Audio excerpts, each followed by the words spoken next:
Today we're going to learn the combined gas law. So first, go ahead and just copy down the equation up here. So it's P1 times V1 divided by T1 equals P2 times V2 divided by T2.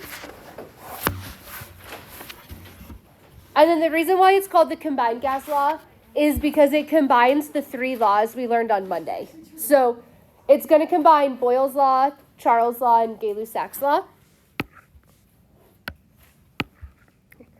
So first, if we just cover up the T's, we have P1 times V1 equals P2 times V2. Which law is that? Okay, that's Boyle's.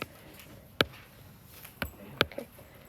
Then I can move it, I can cover up the pressures. So now it's just V1 over T1 equals V2 over T2. Which law is that one? Charles. And then I can slide those over and cover up volume. And we have P1 over T1 equals P2 over T2. Which law is that one? Good, Gay-Lussac's. So do you see how we're just taking all three of those laws and we're just combining them? Yeah. Okay. Units for pressure and volume still don't matter. However, what unit does T have to be in? Okay, so if you need to write yourself a little note, temperature still has to be in kelvins.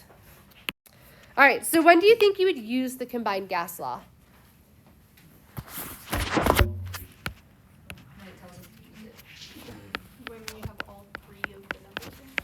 Good. Okay, I hear some of you saying, I'm just rewriting it. So, okay. So when would you use this equation? When all three, okay, are changing, right? So if you have a change in the pressure, the volume, and the temperature, that's when you're going to use the combined gas law. Okay. All right, so then today, we're going to do 2 practice problems together. Then I think you're doing 4 on your own. Okay, so our first one, the volume of a gas-filled balloon is 30 liters at 40 degrees Celsius and 150 kilopascals. What volume will the balloon have at STP? So first, we just have to make sense of all that. Okay. Do the 3 letters STP sound or look a little familiar? Okay, so this we saw in the stoich unit. So STP just stands for standard temp and pressure.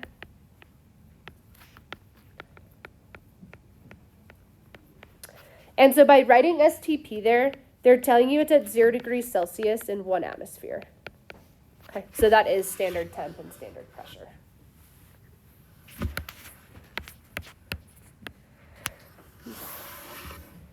So now we're just going to go through and we're just going to identify all of our variables given to us.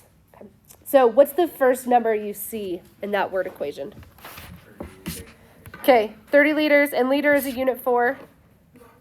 Okay, volume. So V1 is 30 liters. What's the next number you see? Okay, and Celsius is a unit for? Okay, so T1 is 40 degrees Celsius. And then what are we immediately going to do with that unit? Okay, so how do we convert to Kelvin? So how many kelvins is that?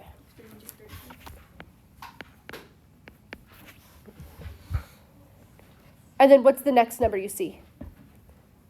150 kilopascals. Okay, in kilopascals is a unit for? Okay, pressure, so P1 is the 150 kPa.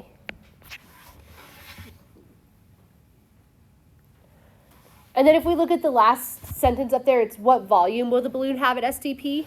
So what are you solving for? Okay, so we know we're looking for V2. And then STP is telling us standard temp, or T2 is 0 degrees Celsius. So what's that in Kelvin? Okay, so good. And then what's P2? Good, 1 atmosphere. It cannot. Yep. We're going to get to that next. But first, be with me. Step 1 is like you just have to write down all your variables given. Okay. Okay, and then It doesn't matter what unit you're in. However, is it a problem that P1 is in kilopascals and P2 is in atmospheres? Okay, it's a problem. You have to convert them so they match. They can both go to kilopascals or they can both go to atmospheres. So take a look at the very beginning of your notes from Monday. We wrote down all the conversions.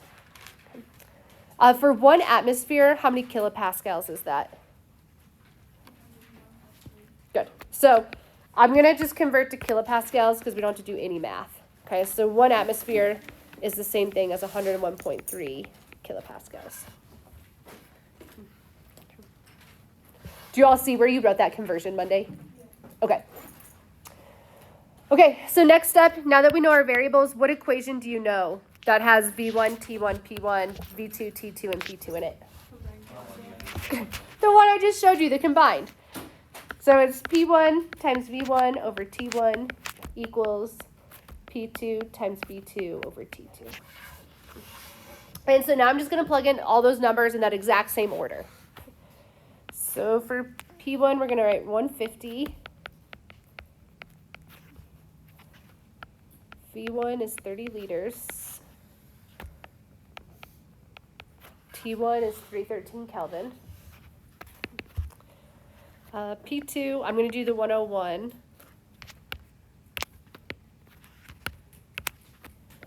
.3 kPa. We're solving for V2, so I'm just going to write V2 since that's what we're solving for. And then T2 is 273 K.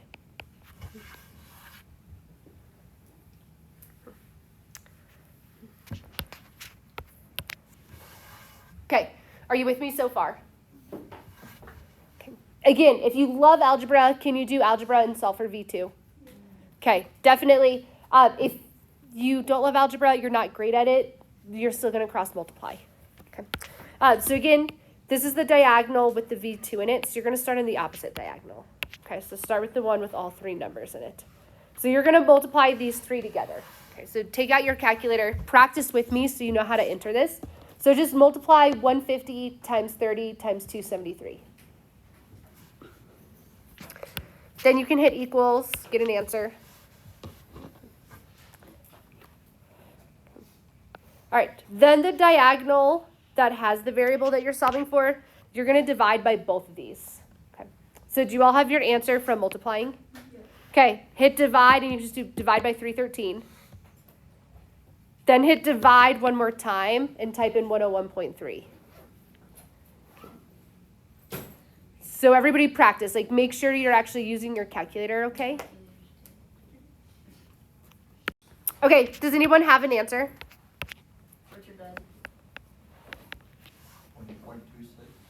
What is that? 20.26. 30.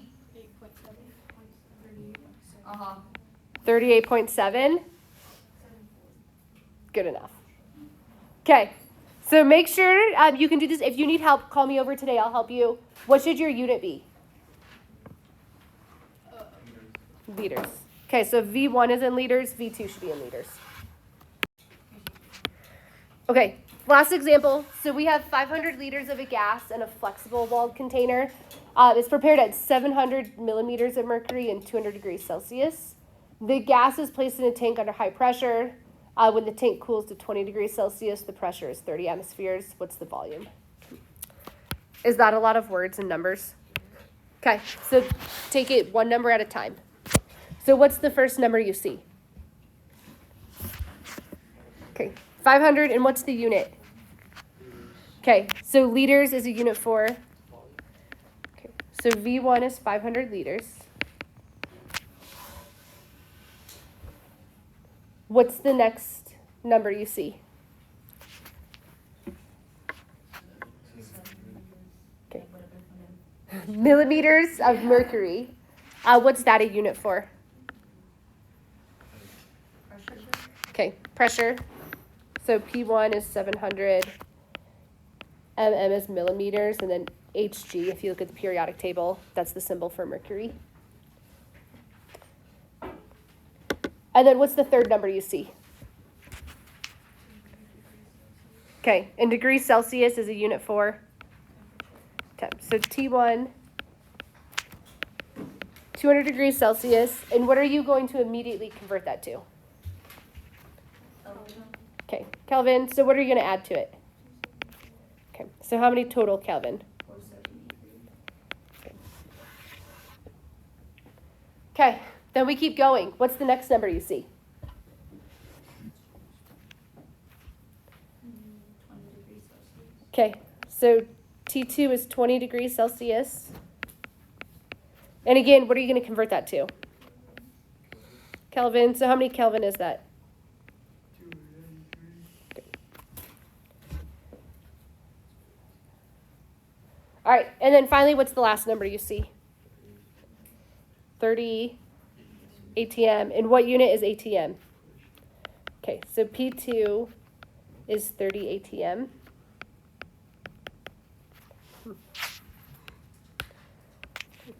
Can you have millimeters of mercury in ATMs? Okay, so you just have to convert them. It doesn't matter if they're ATMs or millimeters of mercury. Okay. I typically go by whichever one I think is going to be the easier conversion. 1 ATM is 760. Okay, 1 ATM is 760. So if we take this and just multiply it by 760, it gets us 2 millimeters of mercury. Okay. Could you also convert this one to atmospheres? Sure. Do you want to be in millimeters of mercury or atmospheres? Atmospheres. Okay, so take 700 and then divide it by 760.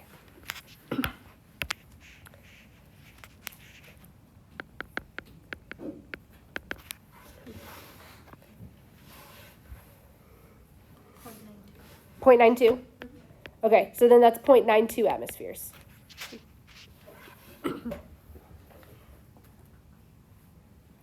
And then what are you solving for? Okay, so we're looking for V2. All right, so then what equation do you know that has V1, P1, T1, V2, P2, and T2 in it? Okay, we know we're using combined.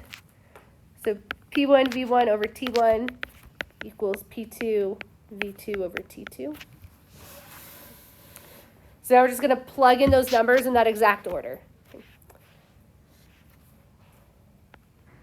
So this time I'm going to use the 0.92 atmospheres to make sure my units are going to cancel. Okay. So then P1 is 0.92 atmospheres. V1, 500 liters. T1, 473 Kelvin.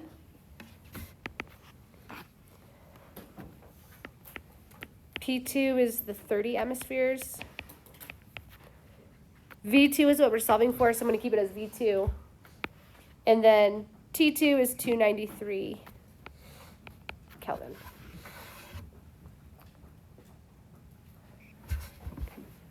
All right, if you don't want to do algebra, what technique are you using to solve for this? Okay, cross multiply. So again, start in the diagonal that you're not solving for that variable. Okay.